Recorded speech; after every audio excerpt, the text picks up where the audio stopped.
The Church of South India Diocese of Medak Holy Trinity Church Bollaram pastorate సమర్పిస్తున్న అనుదిన వాక్య ధ్యానాలకు స్వాగతం. బైబిల్ గ్రంథంలోని సంఖ్యాకాండము 22వ అధ్యాయంలోని ఒక ఆసక్తికరమైన ఇతివృత్తాంతాన్ని ఈనాటి బైబిల్ డివోషన్స్లో మనం విందాం. దేవుని స్వాస్థ్య ప్రజలైన ఇశ్రాయేలులు దేవుని ఆశ్చర్య కార్యముల ద్వారా ఐగుప్తు చెర నుండి విడిపింపబడిన తర్వాత వారందరూ ప్రయాణమవుతూ వారి మార్గమధ్యంలో మోయాబు దేశానికి వచ్చి లెక్కలేనంతగా వ్యాపించి విడిది చేయడాన్ని మోయాబు రాజు బాలాకు గమనించి యుద్ధము ద్వారా వారిని తరిమివేయడానికి భయపడి దేవునిచే ప్రవచనాత్మకమైన సందేశాలను స్వీకరించే సామర్థ్యాన్ని పొంది ఇశ్రాయేలులకు చెందని బిలాము అనే ఒక ప్రవక్త దగ్గరికి ముమ్మారు తన దూతలను పంపి తన క్షేమము తన జనుల క్షేమము నిమిత్తము తన ప్రదేశాలలో సమూహాలుగా ఉన్న ఇశ్రాయేలునందరినీ శపించమని అభ్యర్థిస్తాడు.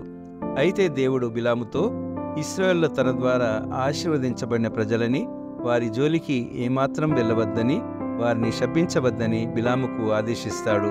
బిలాము మూడవసారి తన దగ్గరకు వచ్చిన బాలాకు రాజు మనుషుల ఒత్తిడికి లోనే చివరిసారిగా దేవుని ఆమోదాన్ని పొంది ఇశ్రాయేలు గురించి దేవుడు తన నోట నుండి పలికించు మాటల్ని మాత్రమే చెబుతానని వారితో చెప్పి వారితో వెళ్ళడానికి అంగీకరించి బాలాకు రాజు ఎంతో నిరాశకు నిస్పృహకు లోనవుతున్నప్పటికీ దేవుని ఆజ్ఞానుసారం ఇశ్రాయేలును ఆశీర్వదిస్తాడు.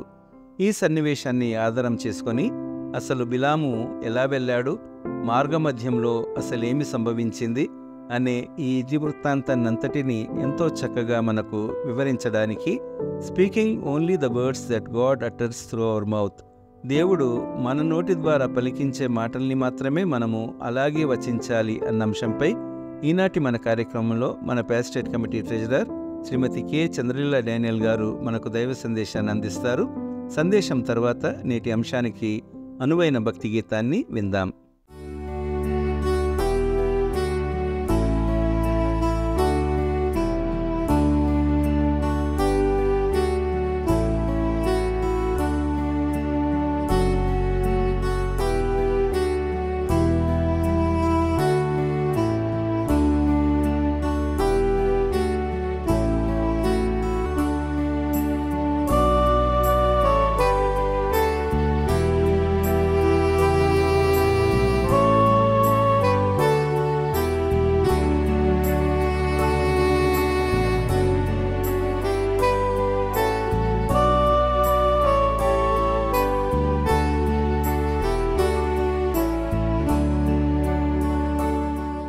దేవుని నామం స్తోత్రం కలుగును గాక. చిన్న ప్రార్థన చేసుకున్నామండి. పరిశుద్ధుడా దేవ, మహాకాశాల సింహాసనాసనుడా, మా దగ్గర మీరు ఉండండి నాయన. నీ నామంను మేము ఘనపరుస్తుండగా, నేను మహింపరుస్తుండగా మా పక్షంలో మీరు ఉండండి. మమ్మల్ని ఆలకించండి నాయన. మేము చేయబో వాక్యంలో కానీ ప్రార్థనలో కానీ ఎటువంటి తప్పులు లేకుండా నేను ఘనపరిచే బిడ్డలంగా మేము ఉన్నట్టుగా సహాయం చేసి మా హృదయ ధ్యానం మా నోటి మాటలు నీకు అంగీకారంగా ఉండినట్టుగా మమ్మల్ని జ్ఞాపకం చేసుకొని దీవించమని యేసయ్య నామములో వేడుకుంటున్నానయ్యా, ఆమేన్. ఈ దినం మనం దేవుడు నా నోట పలికించి మాటయే పలికెదను అని బిలాం గారు బాలాకుతో చెప్పారు. దేవుడు నా నోట్లో ఏ మాట పెడతాడో నేను దాన్ని పలుకుతాను. బాలాకేమో మోయాబీయులకు రాజు, బిలామేమో దేవుని ప్రవక్త. ఇశ్రాయేలీలు ఐగుప్తు నుండి బయలుదేరారు, మజ్రీలు చేసుకుంటూ వచ్చారు, ఎన్నో చోట్ల ఆగుకుంటూ వచ్చారు. వాళ్ళ ఎప్పుడు ఆగారు? ఎప్పుడైతే మేఘస్తంభం నిలబడిపోయిందో అప్పుడు వాళ్ళు ఆగారు. ఎప్పుడైతే మేఘస్తంభం కదలడం మొదలుపెట్టిందో వాళ్ళు కూడా ప్రయాణం మొదలుపెట్టారు. రాత్రిలో అగ్నిస్తంభంగా, పగట్లో మేఘస్తంభంగా దేవుడు వాళ్ళకి తోడుగా ఉన్నాడు. ఆ విధంగా ప్రయాణం చేసుకుంటూ వాళ్ళు ఎక్కడి వరకు వచ్చారంటే మోయాబు దేశం వరకు వచ్చారు. మోయాబు మైదానంలో దిగారు. దిగిన తర్వాత ఆ మోయాబీయులకు రాజు బాలాకు. ఈ బాలాకు ఈ జనులను చూశాడు, ఇశ్రాయేలీల గుంపును చూశాడు. అమ్మో బాబోయ్, ఎంతమంది ఉన్నారు వీళ్ళు, లెక్కకు మించి ఉన్నారు, వీళ్ళని ఎదుర్కోవడం చాలా కష్టం. ఎక్కువ రోజులు మన దగ్గర ఉన్నట్టయితే మన వాళ్ళందరినీ కూడా చంపేసి వాళ్ళు ఈ దేశాన్ని కూడా ఆక్రమించుకుంటారు అని చాలా భయం వేసింది ఆయనకి. ఆయన జనులకు కూడా భయం వేసింది. ఆ మోయాబీయులతో పాటు మిద్యానీయులు కూడా చేరారు. వీళ్ళందరూ చేరి బాలాకు దగ్గరికి వచ్చారు. ఈ బాలాకు రాజు ఏం చేశాడంటే, ఎవరైనా బాలాకు సిప్పోరు కుమారుడైన బాలాకు, మోయాబీయులకు రాజు. బెయోరు కుమారుడైన బిలాము దేవుని ప్రవక్త. ఈయన పేతోరు అనే ఊరిలో ఉన్నాడు. అక్కడికి మోయాబు రాజు అయిన బాలాకు దూతలను పంపించాడు. పంపించి, నా కొరకు నువ్వు ప్రవక్తవు కదా, నా కొరకు ఇశ్రాయేలీయులను నువ్వు శపించాలి. అప్పుడు వాళ్ళు నన్ను వదిలిపెట్టి వెళ్ళిపోతారు, వాళ్ళు నష్టమైపోతారు, నాశనం అయిపోతారు. కాబట్టి నువ్వు వాళ్ళని నశింపచేయడం కొరకు వాళ్ళని శపించాలా అని ఆయన దగ్గరికి దూతల్ని పంపించాడు. దూతలను పంపించినప్పుడు ఆయన ఏం చేశాడంటే, ఎటువంటి జనులు అన్నారు వాళ్ళని, ఈ జనులు భూతలమును కప్పి నా ఎదుట దిగి ఉన్నారు, నా మైదానంలోకి వచ్చారు, నా మైదానం అంతా కప్పేశారు, వీళ్ళని నేను గెలవలేను, కాబట్టి నువ్వు రావాలా అని చెప్పాడు. అయితే ఈయనేం చేశాడు, బిలాం గారు ఏం చేశారు, ఆయన కొంతమంది ప్రధానులను పంపించాడు. మోయాబు రాజు కొంతమంది ప్రధానుల్ని పంపించాడు, ఆయనకి కబురు పంపించాడు. కబురు పంపిస్తే ఆయన ఏం చేశాడు, ఈ రాత్రి మీరు ఇక్కడే ఉండండి, నేను దేవుని దగ్గర విచారణ చేస్తాను, విచారణ చేసిన తర్వాత ఏ సంగతి మీకు చెప్తాను అన్నాడు. ఆ రాత్రి దేవుని దగ్గర విచారణ చేశాడు. చేసినప్పుడు దేవుడు ఏం చేశాడంటే, 9వ వచనంలో, సంఖ్యాకాండము 22వ అధ్యాయము 9వ వచనంలో దేవుడు బిలాముల దగ్గరకు వచ్చి, నీ యొద్దనున్న ఈ మనుషులు ఎవరు వచ్చారు నీ దగ్గరికి అని అడిగాడు. ఆయన చెప్పాడు, అయ్యా, బాలాకును మోయాబు రాజు పంపించాడు నా దగ్గరికి ఈ పని వాళ్ళని. అయితే మా ఇశ్రాయేలీయులందరూ భూతలాన్ని కప్పి ఉన్నారు, నన్ను నశింప చేస్తారు, కాబట్టి వీళ్ళని శపించు అని చెప్పడానికి నా దగ్గరికి పంపించాడు అని యెహోవా దేవునికి చెప్పాడు. అయితే 12వ వచనంలో దేవుడు ఏమంటున్నాడంటే, నీవు వారితో వెళ్ళకూడదు, పోకూడదు, ఆ మోయాబు రాజు పంపించినటువంటి ఆ ప్రధానులతో నువ్వు వెళ్ళకూడదు, ఆ ప్రజలను శపింపకూడదు, ఎందుకంటే వారు ఆశీర్వదించబడిన వారు, ఇశ్రాయేలీయులందరూ కూడా ఆశీర్వదించబడిన వారు, వాళ్ళ దగ్గరికి నువ్వు పోవద్దంటే పోవద్దన్నాడు. అన్నప్పుడు సరే, తెల్లవారు లేచినాక బిలాం గారు ఆ వచ్చినటువంటి ప్రధానులతో చెప్పాడు, నేను రాను మీతోటి, దేవుడు నాకు ఆజ్ఞ ఇవ్వలేదు, నేను రాను మీతోటి అన్నాడు. కానీ రెండవసారి ఏం చేశాడు ఈయన, ఈ మోయాబుల రాజు బాలాకు ఇంకా ముఖ్యమైన వాళ్ళని ఇంకొంతమందిని ఇచ్చి పంపించాడు. పంపిస్తే మళ్ళీ బిలాం గారు, ఈ రాత్రి ఇక్కడే ఉండండి మీరు, నేను దేవుని దగ్గర విచారణ చేస్తా అని మళ్ళీ ఆయన దేవుని దగ్గర విచారణ చేశాడు.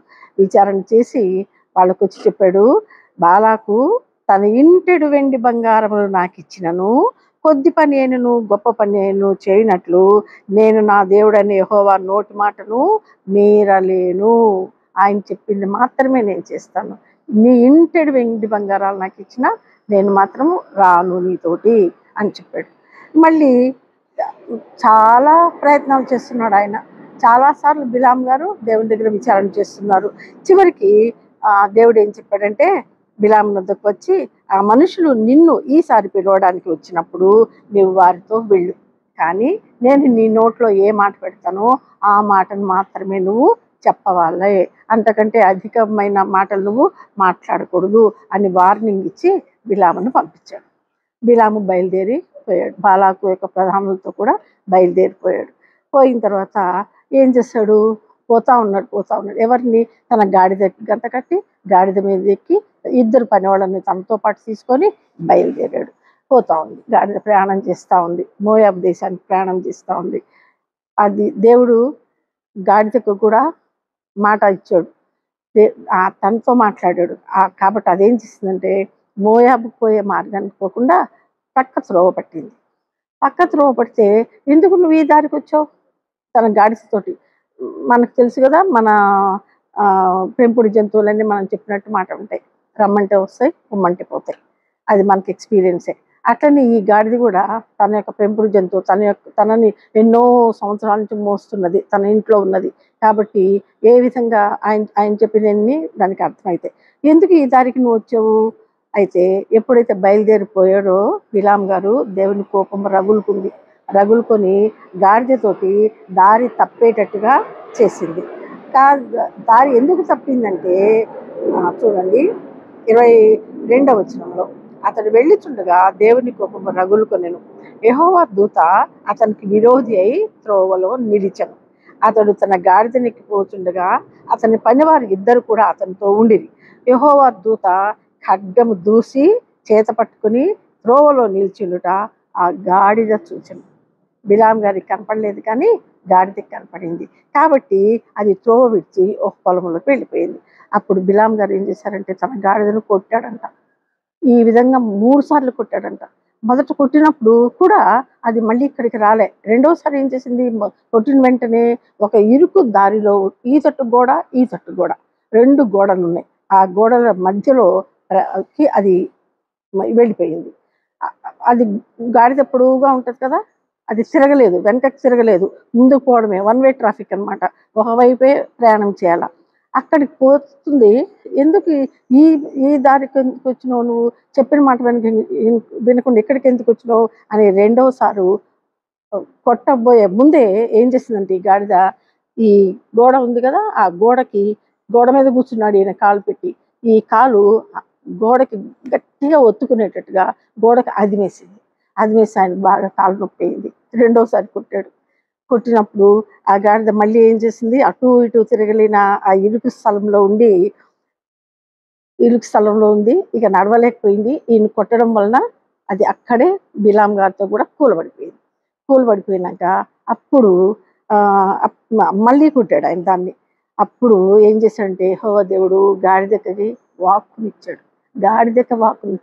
అంతకుముందే యెహోవా దూతను చూడగలిగింది గాడిద, బిలాం గారు చూడలేకపోయారు. ఈ గాడిదకు వాక్కునిస్తే ఏమంటుందంటే చూడండి, యెహోవా ఆ గాడిదకు వాక్కునిచ్చును కనుక అదేమంటుంది, నీవు నన్ను ముమ్మారు కొట్టితివి, నేను నిన్నేమి చేసి తిని అని బిలాంతో అనగా, బిలాము నువ్వు నా మీద తిరగబడ్డావు, నా చేతిలో ఖడ్గం ఉంటే నేను చంపేస్తుండేవాడిని, ఇప్పటిదాకా బతికిండేవాడినా అని అంత కోపం ఆయనకు వచ్చింది.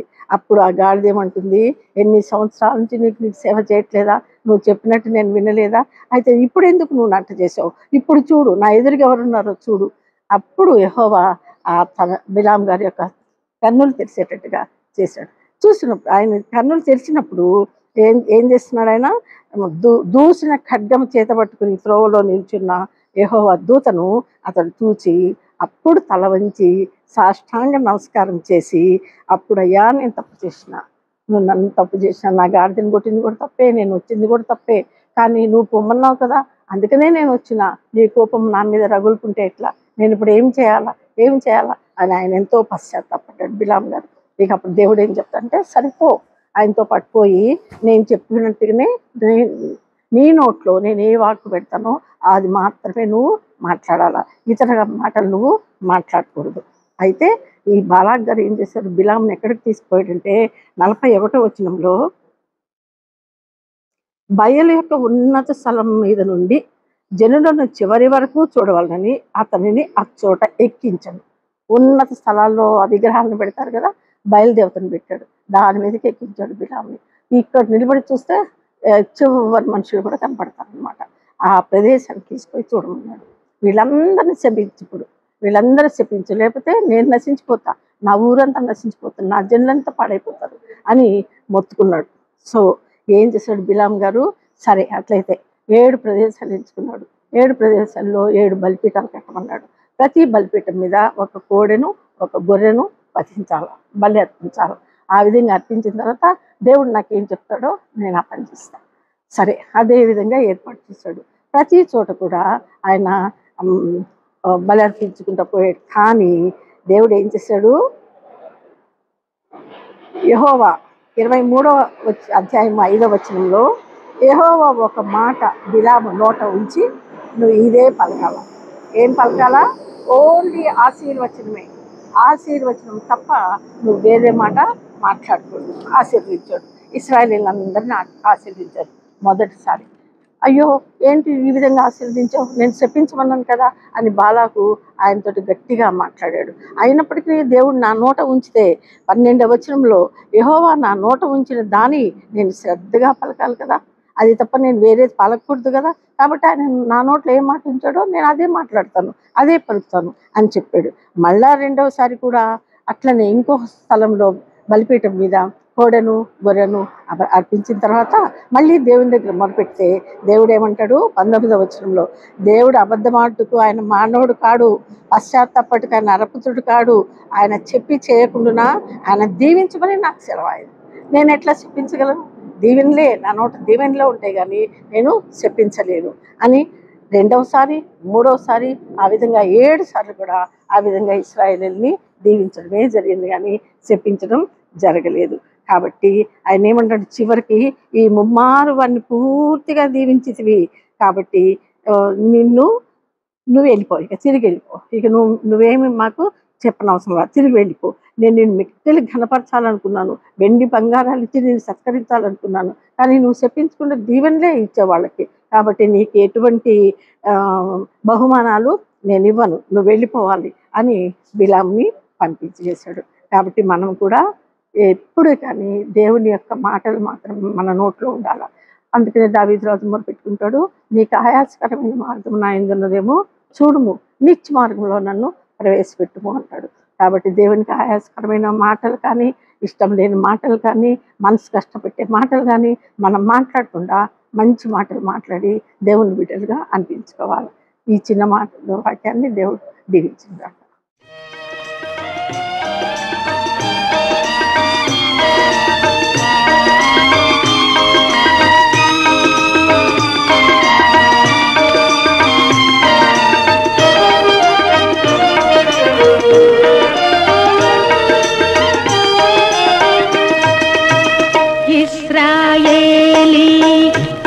దేవుండే ఎంతో స్తుతి నొందునుగా,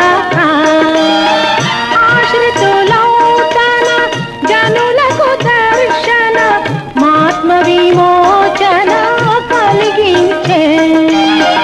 ఇశ్రాయేలీయుల దేవుండే ఎంతో స్తుతి నొందునుగా.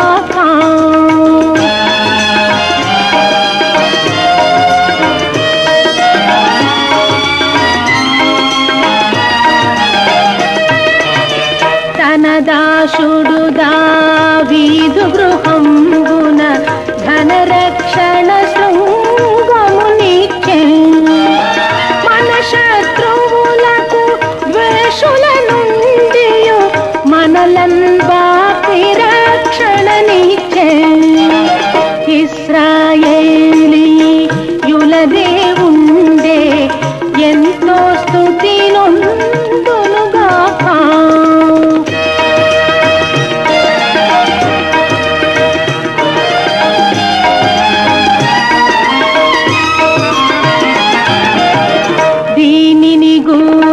ప్రవర్తన నోట దేవుడు పలుకించెను తొల్లి.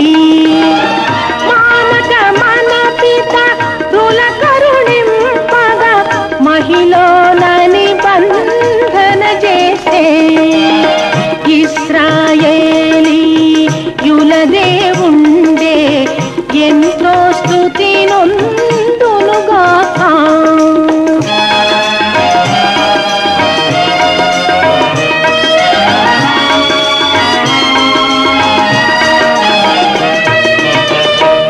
కుండగు అబ్రహాముతో చేసిన ప్రమాణము తలచి మనము విరోధుల నుండి విమోచన గని నిర్భయులమైనలగా. ఇశ్రాయేలీయుల దేవుండే ఎంతో స్తుతి నొందునుగా.